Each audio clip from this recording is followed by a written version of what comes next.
Great. Hi, everybody. Thrilled to be here today. Big day for the movement and the organizations involved sponsoring, but happy to answer any questions. Hey, excuse me. A lot of candidates released gun control bills. Biden just today. Seems like there just seems to be a break on, particularly with former Rep. Beto O'Rourke, on mandatory gun buybacks. What does your organization feel about that? How do you feel about that? I mean, is that a little bit of a litmus test? I mean, does it show how committed some of these Democrats are to getting these guns off the street? Or what are your thoughts on that? Yeah, no, the mandatory buybacks is not a litmus test. We've put forward a proposal for how to deal with assault weapons in circulation. Obviously, we'd like to ban future production.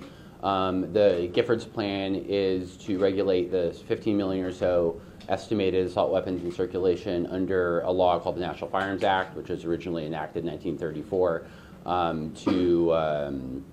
to regulate particularly dangerous guns and accessories. Obviously, the AR-15, the AK-47 style assault rifles that we see today fall into that category. They should be regulated in the same way that machine guns, silencers, sawed-off shotguns, other particularly dangerous implements are being regulated. It's how they're doing bump stocks by regulation right now.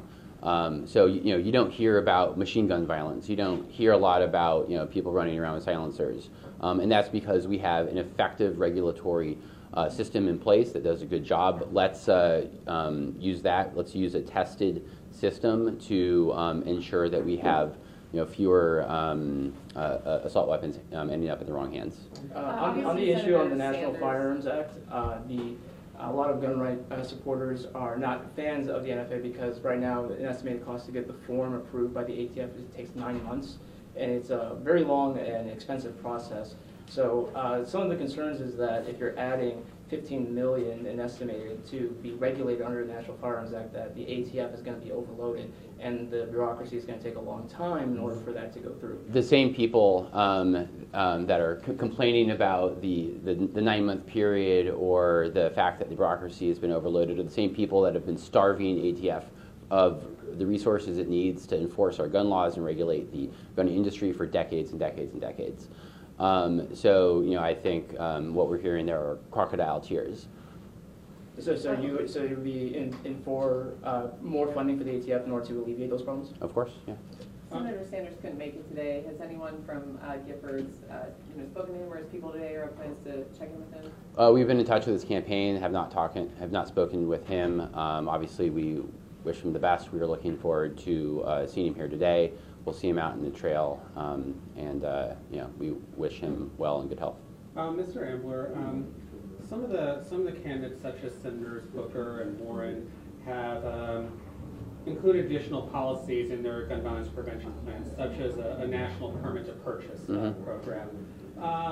In addition to what we usually hear about background checks and maybe assault weapons, what other policies do you envision as priorities? Should you have a gun sense majority in Congress and a gun sense president who are willing to finally act on this? Yeah, first of all, universal background checks is the baseline of what we need to achieve in order to have anything else that you might add on, right? You can't have, for example, a red flag extreme risk law and then still allow the holes in the background check system that we currently allow under federal law. You can't have a permit to purchase system if you don't have universal background check system. Speaking about permitting, I think that's actually really interesting because a lot of the candidates have started talking about that. Americans, I think, are responding to their leadership. It's something that was initially greeted by the media when I think Senator Booker first started talking about it as a sort of a leading edge, somewhat controversial thing, right? That the Senate was proposing, but in actuality, these are laws that receive very high levels of popularity, 70%, 80% national polls.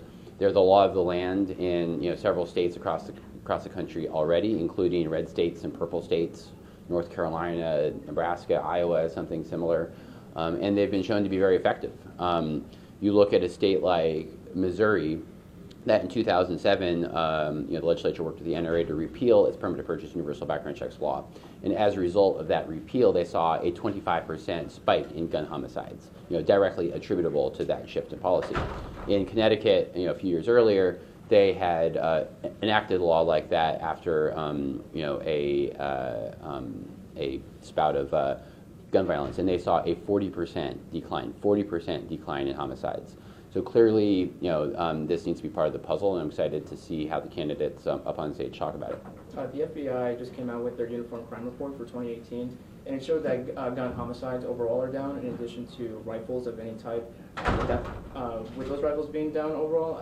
So the vast majority of gun homicides continue to be with handguns. So what is the Gifford's plan?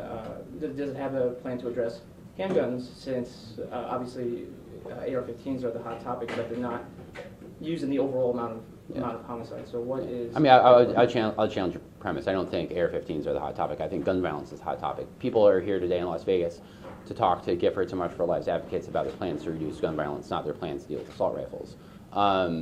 So, I think, you've had, gun violence is also not just a homicide issue. It's a suicide issue.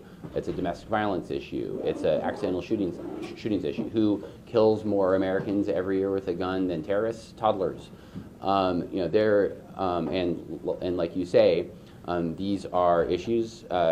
These are crimes that are, for the most part, perpetrated with handguns. That's why we focus on the problem as it is: universal background checks, gun permits, extreme risk laws, cracking down on trafficking, getting the CDC to invest in life-saving research into gun violence. We also have, and we've really led the movement, the gun control movement in this, have a big focus on investing in community violence programs. So in California, for example, this past year, we tripled the state's investment in violence intervention programs, and these are programs and funding that don't sort of follow the gun, but use a public health epidemiology model to disrupt cycles of violence in urban areas. That's a big focus of ours.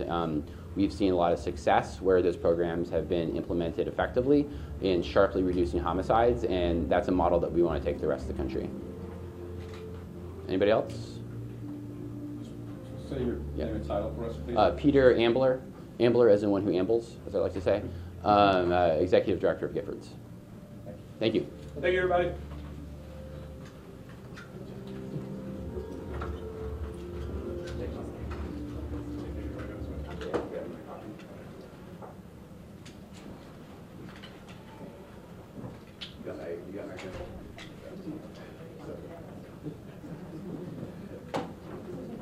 What is it?